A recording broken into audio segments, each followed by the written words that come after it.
আল্লাহর ইবাদতের সাথে মানুষের সেবা, এটা হচ্ছে সুফিবাদের মূল তরিকা।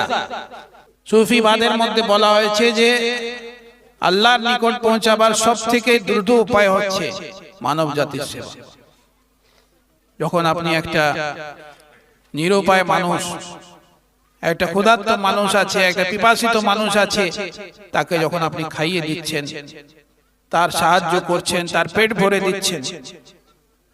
একজন এমন মানুষ যার গায়ে শরীরে কাপড় নেই, তাকে কাপড় পরিয়ে দিচ্ছেন, আল্লাহ তাআলা রাজি হয়ে যাবে। কিয়ামতের দিনে আল্লাহ তাআলা বলবে, কিছু বান্দাকে ডাকবে নিজের কাছে আর বলবে যে আমি ক্ষুধার্ত ছিলাম, আমাকে খিদে পেয়েছিল, তোমার কাছে খানা চেয়েছিলাম, তুমি আমাকে খেতে দাওনি। তো বান্দা বলবে, ইয়া রাব্বুল আলামিন, আপনাকে খাবার পরার কি প্রয়োজন আছে? আপনি তো বেনিয়াজ আছেন, আল্লাহুস সামাদ। তো আল্লাহ তাআলা তাকে মনে করাবে, মনে করো সেই দিন যেদিন আমার এক বান্দা তোমার দুয়ারে গেছিল, তাকে খিদে পেয়েছিল, তোমার কাছ থেকে খাবার চাইছিল, তুমি তাকে খেতে দাও না।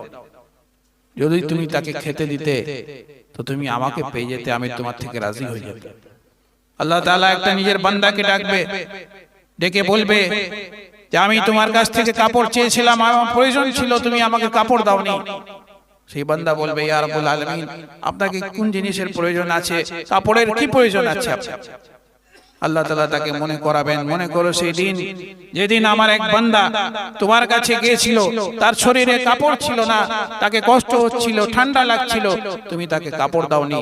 যদি তুমি তাকে কাপড় দিয়ে দিতে তো আমি তোমার থেকে রাজি হয়ে যেতাম।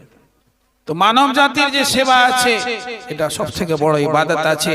যখন আপনি নিঃস্বার্থে কারোর সাহায্য করেন, আপনার কোনো স্বার্থ যেন না থাকে তাতে, আপনি এটা মনে না করেন সে রিটার্নে আপনাকে এটা দিবে, কিংবা আপনার কোনো কাজ করে দিবে, কিংবা আপনার কোনো সাহায্য করে দিবে।